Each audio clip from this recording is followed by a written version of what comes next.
Entre admiration, révélation et controverse, William Branham reste une figure marquante du christianisme. Mais la question dont nous allons nous poser aujourd'hui, était-il le prophète annoncé dans Malachie chapitre 4 ou simplement parmi le ministère des Éphésiens 4? Nous allons développer ces sujets aujourd'hui avec notre invité, le pasteur Landry Idjibikilai, le pasteur de l'église EGJC, c'est comme ça, donc église glorieuse de Jésus-Christ, que nous allons en parler aujourd'hui et comprendre aussi en long par rapport aussi au message de William Marion Branham, l'impact de son message dans la vie chrétienne. Donc c'est tout de suite après ceci.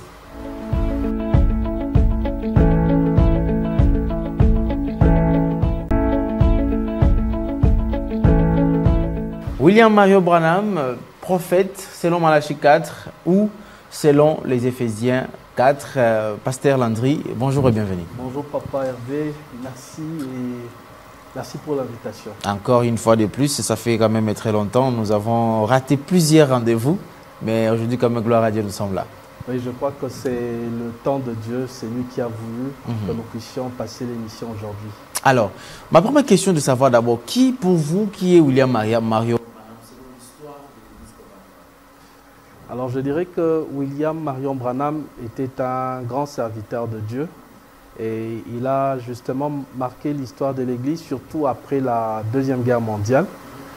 Le Seigneur s'est servi de lui puissamment dans le domaine des guérisons et il a justement tenu de croisades d'évangélisation aux États-Unis, des croisades de réveil où il y avait la guérison.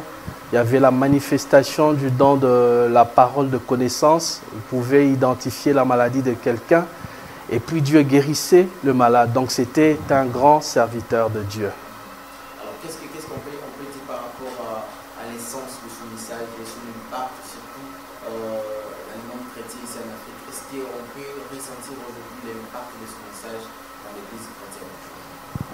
Tout à fait. Son message a eu beaucoup d'impact, non seulement aux États-Unis, mais aussi en Afrique et précisément au Congo. Donc, il y a beaucoup d'églises qui se reconnaissent du message du frère Branham. Donc, cela prouve à suffisance que son message avait de l'impact. Son message avait de l'impact dans l'église, corps de Christ, et non seulement en son temps, mais même après sa mort. Et ce qui fait qu'ici au Congo, nous avons des grandes églises qui se reconnaissent du message du temps de la fin, tel que prêché par le serviteur de Dieu, William Marion Branham. Voici les prophètes, je vous enverrai un prophète, Élie, qui remettra les cœurs des enfants envers leurs enfants, envers leurs pères, les pères envers les enfants. C'est Malachie chapitre 4, versets 5 et 6. Est-ce que ces versets bibliques s'appliquent-ils à William Marion Branham? Alors moi je crois que William Marion Branham était un grand serviteur de Dieu, mais je ne crois pas que le texte que venait de citer s'applique à lui. Alors si nous revenons dans la parole de Dieu dans Malachie, donc il y a deux textes qui parlent du messager ou du Élie qui devait venir. Il y a premièrement le texte de Malachie chapitre 3 verset 1. Je peux lire ce texte. Donc Malachie chapitre 3, le premier verset. La Bible dit « Voici j'enverrai mon messager, il préparera le chemin devant moi et soudain entrera dans son temple le Seigneur que vous cherchez. Et le messager de l'alliance que vous désirez, voici il vient, dit l'Éternel des armées. » Alors nous voyons ici que le prophète Malachie annonce que Dieu va envoyer son messager qui va préparer le chemin, avant l'arrivée du Messie, avant son entrée dans le temple. Et nous comprenons justement que ce messager, il s'agit de Jean-Baptiste, parce que le chapitre 17, versets 11 à 13, que le Élie qui devait venir, c'était Jean-Baptiste. Donc, lui-même, il a reconnu qu'il était la voix qui crie dans le désert pour dire au peuple de Dieu de préparer le chemin du Seigneur. Donc, Malachie 3.1 s'adresse à Jean-Baptiste. À Jean-Baptiste. Et le Seigneur Jésus était entré dans les temples, il a même enseigné dans le temple. Et à part Malachie chapitre 3, verset 1, il y a un deuxième texte. Oui. C'est dans Malachie 4, verset 6. J'allais dire verset 4 à 6. C'est le texte que vous venez de citer. De citer, oui. Et ça nous parle aussi de Élie. Donc, nous sommes dans Malachie chapitre 4, verset 4 à 6. La Bible dit, souvenez-vous de la loi de Moïse, mon serviteur, auquel j'ai prescrit en Horeb pour tout Israël des préceptes et des ordonnances. Voici, je vous enverrai Élie le prophète avant que le jour de l'Éternel arrive. Ces jours grands et redoutables, il ramènera le cœur de père à leurs enfants et le cœur des enfants à leur père, de peur que je ne vienne frapper le pays d'interdit. Voilà. Alors ici, on nous parle aussi de la venue d'Élie, mais cette fois-ci, il vient avant le jour de l'Éternel, c'est-à-dire le jour grand et redoutable. Et dans la Bible, lorsqu'on parle du jour de l'Éternel, on fait allusion au moment de la colère de Dieu. C'est-à-dire, après la grande tribulation, Dieu va juger la terre à travers les anges. Voilà pourquoi la Bible en Apocalypse parle de trompette et de coupe. C'est ça, c'est que la Bible appelle la colère. Et la colère, ça vient avant la deuxième venue de Jésus. Donc il y aura d'abord la colère de Dieu. Et souvent les gens confondent la grande tribulation et la colère de Dieu. Dans la grande tribulation, c'est autre chose. Et la colère de Dieu, c'est autre chose. Parce qu'il est évoqué si ces jours redoutables, ces grands jours redoutables, ça donne image à cette tribulation dont les gens, beaucoup de gens font allusion. Bon, il y a une différence entre la grande tribulation et la colère. La grande tribulation, c'est l'Antichrist qui persécute l'Église. Par contre, la colère de Dieu, c'est Dieu qui venge maintenant l'Église qui a été persécutée en envoyant le jugement. Donc, et la Bible dit qu'avant que le Seigneur Jésus-Christ ne revienne, avant ce grand jour redoutable, le jour de l'Éternel, où la colère de Dieu va se répandre sur toute la terre. Et à la fin de la colère, maintenant, viendra le Seigneur Jésus. Mais avant que la colère ne vienne, il y aura encore Élie qui viendra. Et moi, je crois que le Élie qui viendra avant la colère, c'est le Élie de Apocalypse chapitre 11, versets 3 à 8.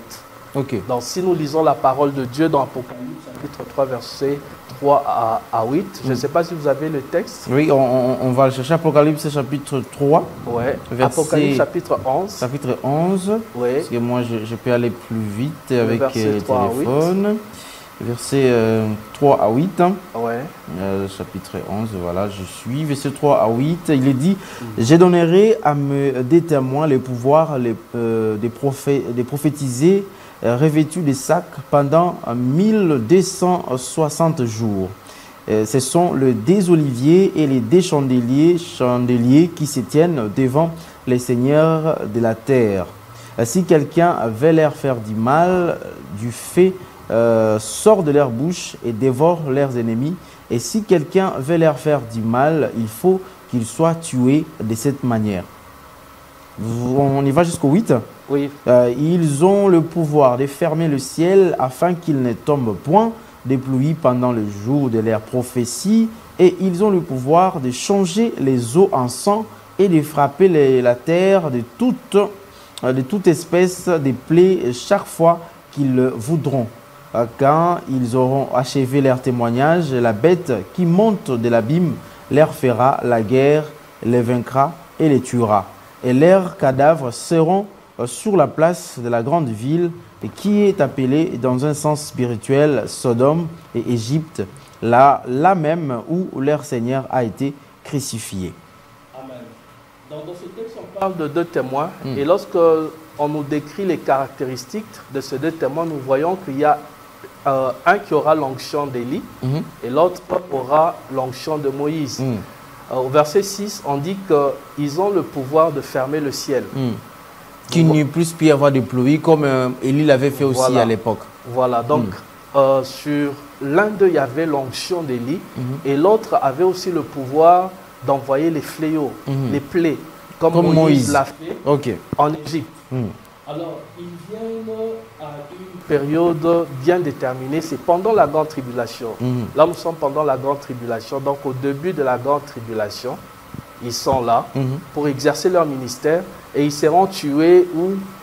À Jérusalem. À Jérusalem. Là où leur Seigneur a été crucifié. Okay. Donc nous voyons que ce sont des gens qui viennent premièrement pour les Juifs.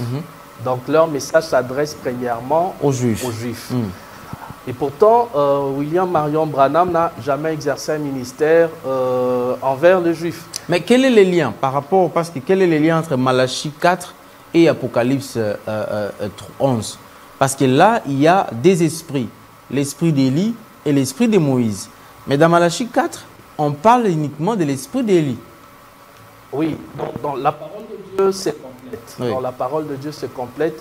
Il y a un détail qui a été donné dans Apocalypse 11, qui n'a pas été donné en Malachie 4. Okay. Mais ça ne se contredit pas.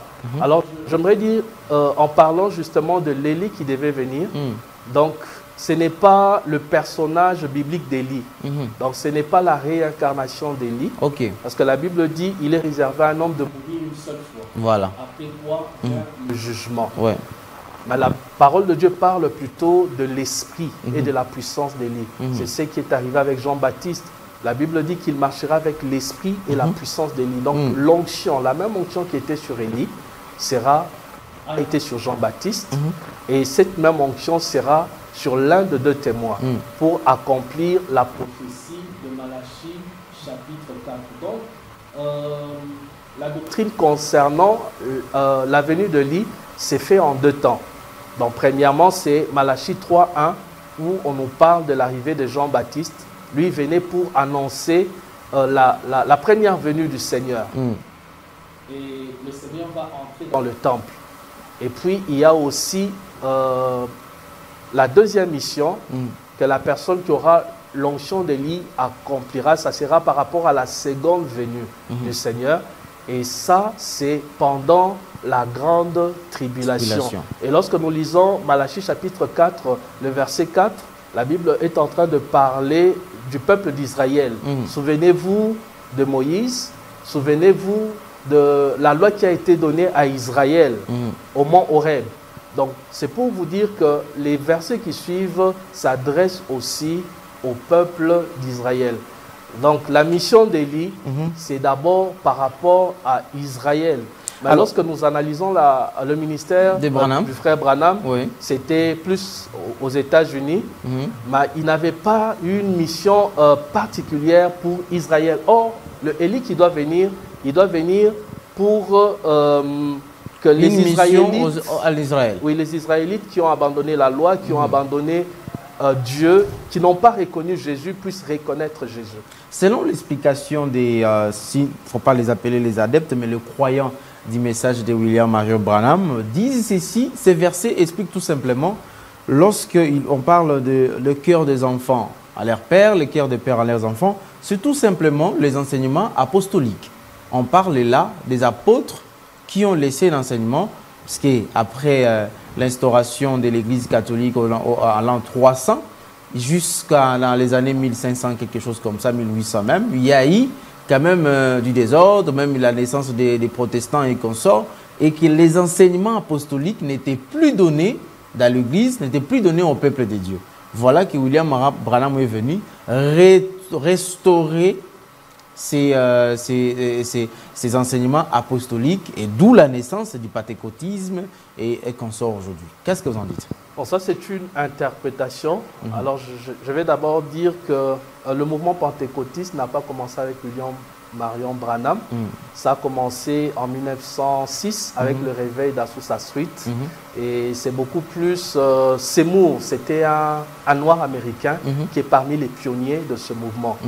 Donc, William Marion Branham est venu après. Alors, ce que vous venez de dire, c'est une interprétation que nos frères du message donnent, mais ce n'est pas une vérité absolue. Parce qu'il n'y a aucun verset biblique qui dit que le retour de la foi du cœur de père vers les enfants signifie revenir à la fois des apôtres. Il n'y a aucune citation biblique qui le dit. C'est une interprétation. Alors, une interprétation ne doit pas devenir une vérité absolue. Parce qu'il n'y a pas des écritures qui soutiennent ça. Il n'y a pas de soubassement. Voilà. Quelqu'un peut prendre un verset et faire dire à un verset ce qu'il veut, sans forcément dire la vérité. Mais ici, lorsque nous lisons la parole de Dieu, justement, en parlant de la mission que doit accomplir le Élie qui doit venir, dans Malachie 4, verset 4, la Bible dit « Souvenez-vous de la loi de Moïse, mon serviteur ». Donc, on introduit en disant « Souvenez-vous de la loi de Moïse, mon serviteur ». Or, la loi a été donnée à qui? À Israël. Alors, et après, on nous parle de Élie qui viendra pour ramener le cœur de père à leurs enfants et le cœur des enfants à leur père. Donc, ça veut dire qu'à un certain moment, les enfants d'Israël s'étaient éloignés de la loi de Dieu, de la parole de Dieu. Et Élie viendra justement pour que ceux qui s'étaient éloignés de la parole reviennent à la parole. Et c'est ce que Élie a fait en son temps, et c'est ce que Jean-Baptiste a aussi fait. Donc, prêcher un message de repentance pour préparer les gens à revenir à Dieu. Jésus. Alors, qu'est-ce que maintenant on peut qualifier cela? De la confusion, de la fausseté, des mauvaises interprétations tout simplement, ou de l'incompréhension en général pour attribuer à William Branham tout un verset biblique, dont Malachie 4. Donc je dirais que c'est une hérésie, donc une fausse doctrine. Une fausse doctrine. Oh là là. Oui. Mais pasteur l'a dit, vous êtes trop dur là, une fausse doctrine. Bien sûr, c'est une fausse doctrine. Le fait d'attribuer au frère Branham un rôle qui n'est pas dans la Bible, qui n'est pas le sien. Moi, je le classerai parmi les Éphésiens 4. Donc, c'est un Éphésiens 4 comme tous les autres serviteurs de Dieu. Et même Paul, le grand apôtre Paul, s'est défini comme un des Éphésiens 4. Voilà pourquoi dans Éphésiens chapitre 4, le verset 7, il dit que la grâce, à chacun la grâce a été donnée selon la mesure du don de Christ. À chacun de nous, la grâce a été donnée selon la mesure du don de Christ. Quand il dit à chacun de nous, c'est-à-dire lui-même, il s'incluait dedans. Et cette grâce-là a fait que Dieu fasse de certains apôtres, des autres prophètes, des autres évangélistes. Est-ce qu'il y a une différence? Il y a une différence lorsque on évoque prophète des nations, prophète majeur, prophète selon les Éphésiens 4. Est-ce qu'on peut trouver des différences là-dedans? Parce que lorsque vous invitez Paul dans Éphésiens 4, alors qu'il est qualifié comme le prophète de la nation, n'est-ce pas quand même aussi une sorte d'aberration, pasteur? Je dirais que l'apôtre Paul lui-même s'est toujours considéré comme l'un des Éphésiens 4. Par humilité peut-être? Bon, c'est ce qu'il était réellement. C'est ce qu'il était réellement. Mais on l'appelle comme le prophète de la nation. C'est lui qui a amené les messages du Christ à la nation. Je dirais qu'il a fait de Paul l'apôtre des gentils ou des païens. Mais au niveau de la nation juive, il y avait aussi des apôtres. Oui, notamment c'est-à-dire Pierre, Jacques, Jean. Donc ça veut dire que Paul, sa mission, c'était beaucoup plus pour les païens. Donc, et puis, lorsqu'il avait reçu la révélation de Dieu, il va aller vers ceux qui étaient le plus considérés parmi les apôtres pour soumettre la vision, le message qu'il avait reçu. Vous voyez, ça veut dire que ce n'est pas Paul qui était le chef de l'Église. C'est pas lui au fait. Lui, il est venu après. Il y avait Pierre, il y avait Jacques, il y avait Jean, qui faisaient partie des colonnes. Et Paul, il s'est considéré comme l'un des Éphésiens. Voilà pourquoi il dit dans Éphésiens chapitre 4, verset 7, « À chacun de nous, la grâce a été donnée selon la mesure du don de Christ. » Et maintenant, au verset 11, on explique cela. Cette grâce a été donnée en se manifestant dans la vie de certains comme apôtres. C'est la grâce de Dieu qui te donne la capacité d'être apôtre, prophète, ainsi de suite. Alors, c'est la même chose pour le frère Branham. Donc, il a reçu un ministère. Certains disent qu'il est prophète. Ben moi, je ne crois pas qu'il était prophète. Moi, je crois qu'il était évangéliste. Il était évangéliste. Oui, il était évangéliste. Et c'est pour dire que chacun de nous a reçu la grâce de Dieu dans le saint ministère. Et Paul ne s'est considéré pas comme un super apôtre. Mais pasteur Landy, vous ne pensez pas en disant comme ça, vous risquerez d'être classé parmi les détracteurs de William Marion Branham? Je ne pense pas. Bon, moi, je reconnais qu'il avait réellement l'appel de Dieu, mais il n'est pas resté dans son appel. Il y a beaucoup de serviteurs de Dieu qui l'ont reconnu, qui ont parlé de voir Christ en lui. Je parle de Oral Robert qui a prophétisé, qui a témoigné. Il y en a plusieurs qui ont témoigné comme ça. Tommy Osborne a témoigné également pour dire que non, en tout cas, j'ai vu Christ dans cet homme. Et j'ai vu Christ agir dans cet homme avec la puissance et pratiquement il a qualifié les ministères de Christ qui étaient dans William Marion Branham. Mais quand vous dites qu'il était tout justement un évangéliste, ça risque de fustiger même les témoignages que les grands du monde des pentecôtistes ont témoigné dans le passé. Alors, ce que vous venez de dire, ce sont les déclarations de Tel Osborne, qui est une figure de proue dans le monde évangélique. Alors, il dit qu'il a vu Christ à travers le frère William Marion Branham. Oui. Mais ce n'était pas dans l'enseignement de la parole, c'était dans la démonstration de la puissance. Okay. Parce que lui-même était aussi évangéliste. Quand il est allé en Inde, il avait échoué pour la première fois. Et quand il est rentré aux États-Unis, il va voir Branham opérer dans la puissance pendant les croisades d'évangélisation. Et il sera inspiré par lui. Mais ce n'était pas au niveau de la parole. Et j'aimerais aussi vous dire qu'en fait, Branham, lui, au départ, c'était beaucoup plus quelqu'un qui manifestait la puissance. Il y avait un pasteur, Gordon Lindsay, avec qui il travaillait. C'était l'organisateur de ces croisades. Gordon Lindsay enseignait et Branham, lui, manifestait la puissance de Dieu, les miracles et puis des paroles de connaissance. Il pouvait révéler le nom de la maladie. C'est après qu'il se soit séparé de Gordon Lindsay qu'il a pris goût à commencer à enseigner. Et c'est en ce moment-là que les hérésies ont commencé à entrer dans son ministère, notamment la sémence du serpent. Pour la première fois, il en parlera en 1958. Donc, il va prêcher sur ça. Ce qui est une hérésie, ce n'est pas biblique. Et avant que vous ajoutiez deuxième, lorsqu'il parle de la sémence du serpent, il évoque que les Caïns et la sémence du serpent. Où est-ce que c'est faux?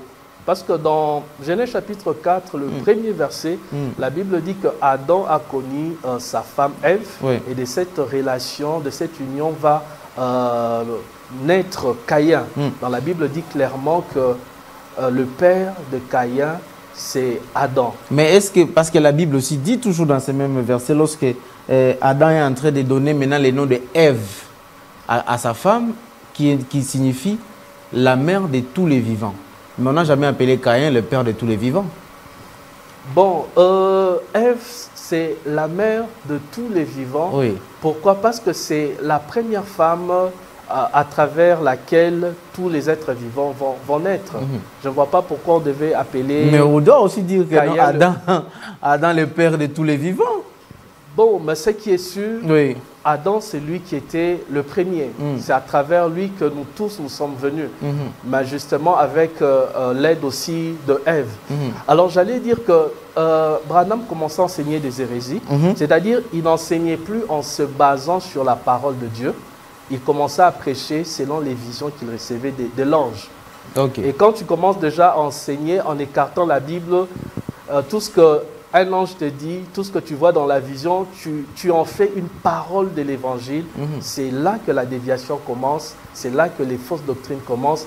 Et 2 ans avant sa mort, il y a un prophète, Kenneth Hagin, qui avait annoncé que Dieu allait retirer le frère Branham à cause des hérésies qu'il a introduites dans le corps de Christ. Et donc, 2 ans après, il va mourir. Donc, ce prophète-là l'a qualifié comme un faux prédicateur, dans le sens d'enseigner des fausses doctrines. Je ne dirais pas que le frère Branham est allé en enfer. Je ne dirais pas que ce n'était pas un appelé de Dieu, mais je dirais que c'est quelqu'un qui a dévié. C'est-à-dire, il devait rester dans son couloir d'évangéliste, organiser des croisades, opérer dans le miracle, parole de connaissance. Il a suivi au fait les fanatiques qui ont voulu qu'il devienne prophète.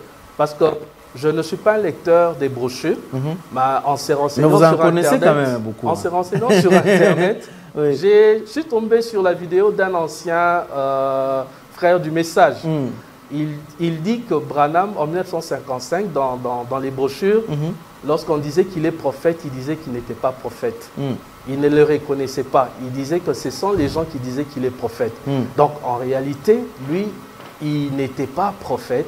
Mais au fait, au fur et à mesure qu'il donnait des paroles de connaissance, les gens ont commencé à penser qu'il était prophète. Donc, donner une parole de connaissance, donner une révélation sur une maladie que quelqu'un a, ne fait pas de quelqu'un prophète. On est prophète lorsqu'on donne des prophéties qui se réalisent. J'allais vous montrer une photo, mais j'espère que vous, une fois peut-être vous passez à les églises du message, vous voyez cette photo-là avec une petite lumière là au-dessus de la tête, considérée comme colonne de feu. Qu'est-ce que vous en pensez? Bon, je ne peux pas faire de commentaires là-dessus. Est-ce que c'est vrai? Est-ce que c'est faux? On n'était pas là lorsqu'on avait filmé. Oui. Est-ce que c'est du montage? Dieu seul sait. Mais moi, je reconnais un serviteur de Dieu par la qualité de ses enseignements. Okay. Lorsqu'on voit déjà les enseignements du prophète Branham, ou du frère Branham, moi, je pense qu'il ne peut pas être prophète. Pourquoi? Parce que la Bible dit nous sommes fondés sur les enseignements des apôtres et des prophètes. Donc, les prophètes et les apôtres sont les garants de la sainte doctrine. Alors, dans le prophète, il y a ce qu'on appelle l'esprit de la vérité. Donc, un prophète ne peut pas ne doit pas enseigner des hérésies. Donc, je ne peux pas dire que tu es prophète, mais tu interprètes mal la Bible. Tu contredis ce qui est écrit dans la Bible. Ah. Donc, c'est un peu éclaircir ça. Ou contredire? Bon, tu ne peux pas éclaircir en... L'ange vient et il lui donne les éléments pour éclaircir. En niant ce qui est écrit. Parce que j'ai suivi un frère du message qui chantait que l'inspiration est plus forte que les Écritures. Donc, selon lui, une inspiration, une révélation peut être au-dessus de la parole de Dieu, ce qui est une hérésie. Et voilà pourquoi, lorsqu'on est prophète, on est porte-parole de Dieu, on doit délivrer la parole de Dieu correctement. Et d'abord la parole écrite. On reconnaît un vrai prophète aussi par la qualité de son enseignement. Il doit enseigner la vérité et puis expliquer aussi les prophéties bibliques qui doivent se réaliser, qui doivent s'accomplir. C'est parti trop vite, les minutes, c'est fini. Alors, la dernière question, vous vous adressez à la caméra, sans tomber dans l'idolâtrie ou la confusion prophétique, que devons-nous retenir du ministère de William Marion Branham? Alors, ce que nous pouvons retenir du ministère du frère Branham, c'est que c'était un véritable appelé de Dieu, mais à un certain moment, il a dévié. C'est-à-dire, il est sorti de son appel. Il est sorti de son appel, raison pour laquelle Dieu l'a retiré tôt. Il l'a retiré tôt. Et c'est un conseil pour nous qui servons le Seigneur. Restons dans le ministère dans lequel Dieu nous a appelés. Si tu es appelé évangéliste, reste évangéliste. Ne cherche pas à devenir prophète, ne cherche pas à devenir enseignant. Sinon, tu vas enseigner des fausses doctrines et des hérésies. Merci beaucoup, Pasteur Landru. J'espère que cette émission va susciter beaucoup de débats, beaucoup. En tout cas, le numéro est affiché. Si vous aurez besoin de répondre au Pasteur Landru Dibikilai par rapport à cela, en tout cas, contactez-nous. Nous allons vous recevoir ici. Vous allez dire le contraire. Si vous êtes du message, vous êtes croyant du message de William Marion Branham, n'hésitez pas à nous appeler et surtout venir passer ici pour répondre aussi, donner votre version des faits. Merci, Pasteur, d'être passé. Et la semaine prochaine, nous allons recevoir un autre invité avec une autre thématique. Merci à Junior Bemba, merci à Christian Bakabika, également à Richard Widi, Jonas Minga. Merci aussi à l'assistance de Sekoko Randy pour nous accompagner toujours. Les prochains numéros, c'est les dimanches prochains. Bye.